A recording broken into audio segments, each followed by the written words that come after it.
Primero saludarlo, buenas tardes y un gusto tenerlo conmigo y gracias por permitirme su ayuda. Soy Viviana Ruiz. En este día trataremos sobre seguridad alimentaria, un tema muy necesario para nuestra carrera, lo que nos va a servir de muchísima ayuda. Siga usted. Claro, buenas tardes, estimada. Bueno, mi nombre es Gabriel Galárraga, soy chocolatier y catador y estoy encantadísimo de poderle ayudar en esta entrevista sobre la inocuidad de los alimentos. Ok. Nuestro tema son los sistemas de manufacturación o BPM y POES también y HACCP. Quiero que usted me ayude, ¿qué conocimiento tiene usted sobre las buenas prácticas de manufactura o BPM? Las BPM, bueno, son un conjunto de principios que se utilizan para la correcta elaboración y control de calidad de los alimentos. Entonces, en estas BPM están incluidas todo lo que tiene que ver con la higiene, los análisis bromatológicos, el control de las temperaturas, los sistemas de almacenamiento de alimentos. Así que es lo que controla la calidad de los alimentos en la cadena de producción de alimentos y bebidas. Ya, todo lo que incluye desde la trazabilidad de los alimentos, ¿no es cierto? Correcto. Ya. Ayúdeme con un ejemplo. Por ejemplo, si hablamos de una BPM, la primera BPM y la más básica sería el lavado de manos, ¿no? Y también el control de las temperaturas en los diferentes ambientes que se puede tener. Digamos, en la refrigeración tenemos que tener una temperatura de entre 1 y 10 grados centígrados para que se mantengan los alimentos en frescura. Ajá. Y la congelación, por supuesto, desde 0 a menos 18 ideal. Ok, ya. ¿Cómo debemos mantener la inocuidad en los alimentos para que sean aptas para el consumo de las demás personas? ¿Y quién también se encarga de esto? Bueno, ahí se encargan justamente las personas que están en el área de la producción, ¿no? En el caso de un restaurante, una pastelería, el chef pastelero, por supuesto, sus ayudantes son los que se encargan de controlar estas situaciones. ¿Y cómo lo hacen? Bueno, pues, o sea, tiene que ver mucho, si ponemos un ejemplo, la pasteurización de los alimentos, hervir la leche,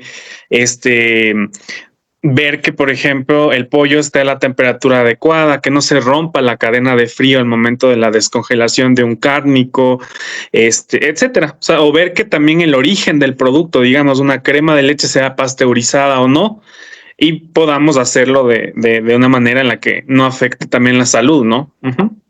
Okay, ya hablando de la pasteurización de los alimentos, ¿por qué debemos, por ejemplo, nosotros que estamos siguiendo repostería o pastelería, por qué es importante llevar al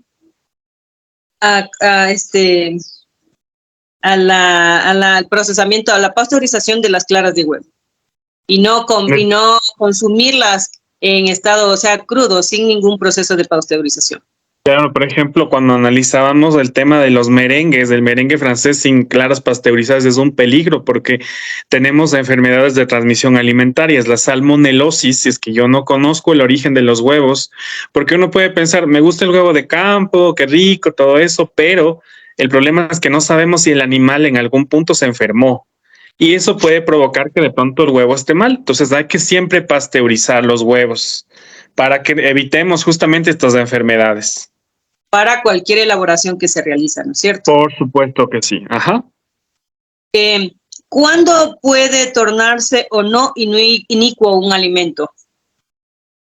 La inocuidad del alimento va del lado de analizar. Pero indíqueme, ¿qué es inocuidad de un alimento? Para seguir con la pregunta. Sí, la inocuidad de un alimento es justamente esto, ¿no? Que el alimento esté apto para el consumo. Y eso se logra cuando nosotros controlamos los puntos críticos de control, ¿no? O sea, tenemos aquí la temperatura, la textura que debe tener, el tipo de cocción que vamos a tener, el almacenamiento haya sido adecuado, etcétera. Entonces, un alimento es inocuo cuando nosotros observamos que todos esos puntos están ok. Y entonces yo a partir de eso puedo ver si es que lo transformo, digamos, no sé, un pastel o algún plato fuerte o alguna guarnición. O sea, siempre que tengamos en control estos puntos críticos, sobre todo la temperatura y la pasteurización, creo que es lo más importante. Importante, ya. ¿Usted nos puede dar información para qué fueron creados los sistemas HACCP, por ejemplo?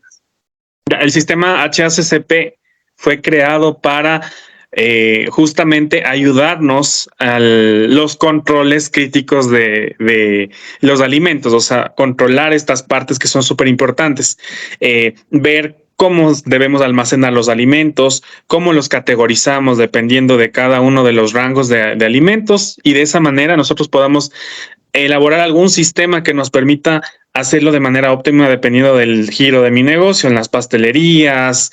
De pronto, cuando yo tengo algún ingreso de alimentos, tengo que tener un sistema para ingreso, como el sistema FIFO, por ejemplo, se me ocurre, que es first in, first out. O sea, primero entra, primero sale.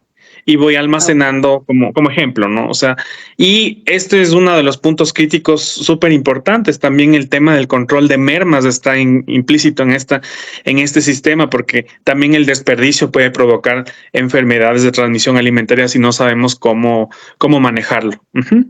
Ya, ¿cómo debemos evitar las ETAs o enfermedades de transmisión alimentaria son, ¿no? Ya, principalmente creo que pasteurizando los alimentos, llegando a las temperaturas adecuadas de acuerdo a cada uno de los alimentos. Nosotros sabemos que sobre los 64 grados centígrados el alimento está óptimo para el consumo y toda la proliferación bacteriana puede evitarse.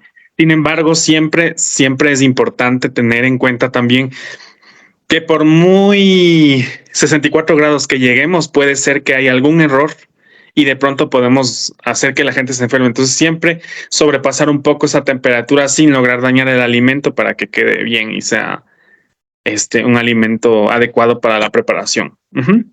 Ok. ¿Qué consejo me da usted a mí y a todas las personas que estamos en esta carrera para mantener el momento de elaborar un producto sea apto sin que tenga ninguna consecuencia en los consumidores al menos? O sea, lo primero es que conozcamos el producto, ¿ya? Que sepamos cómo manejarlo, sepamos qué tipo de preparación vamos a hacer, qué técnica vamos a utilizar, y en función de eso vamos a ver qué temperaturas necesitamos, qué técnicas de cocción necesitamos, y sobre todo el tema del almacenamiento. Y que también, o sea, para evitar que haya alguna enfermedad, que el producto se consuma en máximo y exagerando 72 horas, porque sobre ese tiempo ya empieza a descomponerse cualquier género ya procesado. Ok, y de ahí se producen enfermedades como a veces infecciones intestinales y que nos hacen daño. Correcto, sobre todo en mariscos y pescados es terrible eso, así que eso es de consumo de ese rato, cocino y me como. Ok, también tenemos que recordar que es nuestra responsabilidad como pasteleros y como personas que producimos productos que deben estar en óptimo estado, ¿no? Y debemos ofrecer alimentos inocuos y de calidad, sobre todo eso, ¿no? Agradezco muchísimo su tiempo, chef. Su información, porque es de muchísima ayuda y muy valiosa para las personas que estamos estudiando y que al menos no teníamos conocimiento de todos estos temas. Le agradezco muchísimo por todo su tiempo. Espero que en otra oportunidad me pueda seguir ayudando y eso sería todo, ¿ya? Claro que sí, encantado, mi querida. Cuídese mucho. Muchas gracias. No te preocupes, hasta luego.